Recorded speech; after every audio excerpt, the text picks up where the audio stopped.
Hello friends, welcome back to my YouTube channel. तो friends, आप देख रहे हैं मायावी मलिंग। तो फ्रेंड्स, आप आगे देखेंगे कि सरदार चीगू और उनकी माता अंतरा वो महाराज के पास, शिलादित्य के पास जाती हैं ऐश्वर्या और चीगू के रिश्ते की बात करने। और वो कहती हैं कि आपको ज्ञात होगा। तो महाराज कहते हैं कि आपको क्यों लगता है कि ये बात हमको पहले से ज्ञात होनी चाहिए।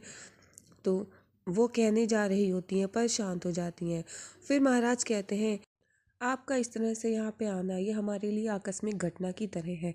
और फिर अंतरा कुछ सोच करके शांत रहती हैं। फिर देवी अंतरा कहती हैं कि हमने ये सोचा कि जैसे हमारे चीगू वो पाषाण की तरह हैं और आपकी बेटी ऐश्वर्या कोमल फूलों की तरह, इनकी जोड़ी खूब जमेगी। और हम सरदार चीगू के लिए ऐश्वर्या का हाथ मांगने आए हैं। और जब महाराज शिलादित्य को ये बात पता चलती है तो वो एकदम परेशान हो जाते हैं। और फिर वो कहते हैं, एक दिवस का समय दीजिए। और फिर वहाँ से देवी अंतरा और सरदार चीगू जाते हैं। फिर महाराज शिलादित्य वो सोचने लगते हैं। इतने में देवी अंतरा जा रही होती हैं तो रानी धारणी जाकर उनको रोकती हैं और कहती हैं कि आप एक दिवस के लिए आप मत सोचने लगेगा। महाराज ये सोच रहे थे कि आप घर के अतिथि हैं, अतिथियों के मुंह पे मना करना उचित नहीं होता।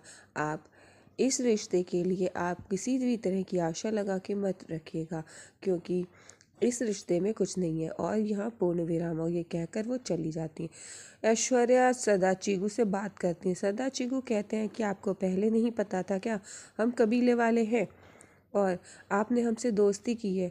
और इतना कहकर वो चले जाते हैं। इधर देवी अंतरा भी निकल जाती हैं। ऐश्वर्या को महाराज शिलादित्य बुलाते हैं। महाराज शिलादित्य के सामने वो पेश होती हैं और महाराज शिलादित्य ऐश्वर्या की तरफ देखते हैं और वो कहते हैं कि क्या आपको पहले से ज्ञात था कि सरदार चीगू आ रहे हैं, उनको आपने आमंत्रित किया था, उनको, उनकी माता को। तो ऐश्वर्या कहती नहीं है, कुछ चुप रहती हैं। और फिर महाराज शिलादित्य कहते हैं कि वो यहाँ पर आपके और सरदार चीगू के रिश्ते की बात करने के लिए आई थी। हमको तो ये रिश्ता बिल्कुल समझ नहीं आता है और हमारे लिए तो ये आकस्मिक घटना की तरह है। रानी धारणी और ऐश्वर्या को समझाती हैं कि ऐश्वर्या बताइए। और ऐश्वर्या चुप रहती हैं। तो महाराज शिलादित्य पूछते हैं, क्या आप सरदार चीगू से विवाह करना चाहती हैं। तो वो चुप रहती हैं, कुछ नहीं बोलती हैं। फिर से महाराज पूछते हैं, यदि आप उनको पसंद करती हैं, आप उनसे विवाह करना चाहती हैं तो बताइए। लेकिन रानी धारणी कहती हैं कि महाराज आप ही देखिए, ये कोई उचित रिश्ता नहीं है, ये कोई उचित संबंध नहीं है। और तो महाराज कहते हैं, हम अपनी पुत्री को अच्छी बात ही जानते हैं, हम जानते हैं कि वो उचित निर्णय लेंगी।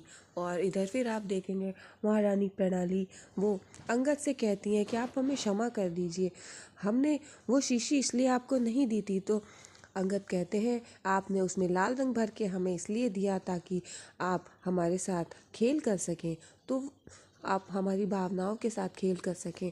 और आपने तो हमें वो शीशी इस तरह से दी थी, पता नहीं कितनी कीमती चीज़ है उसमें। और फिर अंगद गुस्सा करते हैं। महारानी कहती हैं कि ऐसा नहीं है। अंगद और उनके बीच में काफ़ी झगड़ा होता है। और फिर महारानी को बुलाते हैं महाराज शिलादित्य और फिर वो चली जाती हैं। इधर रानी धारणी और उनकी बड़ी बहन वहीं पर होती हैं। रानी धारणी चिंता जताती हैं ऐश्वर्या के लिए और वो ये कहती हैं, हमें अपनी ऐश्वर्या के लिए उसके भविष्य की चिंता होती है। इतने में रानी भूमि आ जाती हैं। रानी भूमि आकर के कहती हैं कि दीदी, हम आप लोगों से भले छोटे ज़रूर हैं, हमें ये बात ज्ञात है, लेकिन आप इतनी बड़ी बात हमसे छुपाएंगी। तो वो बताती हैं कि आदिवन का रिश्ता घर आया और आप लोगों ने मुझे बताया भी नहीं। रानी धारणी कहती है, हम आपको बताने ही वाले थे, लेकिन फिर वो जब गरिमा की बात करती हैं तो बात वहीं पर रुक जाती है। इधर महारानी प्रणाली आती हैं महाराज शिलादित्य के पास। वो ये कहते हैं कि आज वो अंतिम विधि हमें यहीं करनी है, आज वो विधि हमें यहाँ पर संपन्न करनी होगी। और ये विधि आपको 2 ही शिष्यों के साथ करनी होगी। पहले से जितने भी लोग करते आए हैं ये विधि सफल हुई है, लेकिन आज का हमें नहीं ज्ञात है क्या होगा। लेकिन हमको ऐसा लगता है कि इस वक्त देववंशी कुछ कमज़ोर पड़ते जा रहे हैं, जिसकी वजह से दानववंशी उन पर हावी होना चाहते हैं। ये लीजिए ये शीशी, और अंतिम विधि के लिए आप तैयार हो जाइए, ये विधि आज ही पूरी करनी होगी। और फिर महारानी प्रणाली महाराज शिलादित्य के कहने पर वो शीशी से हाथ वहीं पर धो लेती हैं। और फिर वो जब धो रही होती हैं तो फिर उसके बाद हाथ धोने के बाद महाराज अंतिम विधि के लिए गुप्त द्वार खोलते हैं। और फिर वो जाते हैं, जो मलिंग राज्य की गद्दी होती है वहाँ पर हटाकर वहाँ पर एक चिन्ह होता है, उस पर अपने हाथ रखते हैं और फिर उससे जो गुप्त द्वार होता है वो खुलता है। और फिर महाराज शिलादित्य उसे देखते हैं, उस पे हाथों के निशान होते हैं।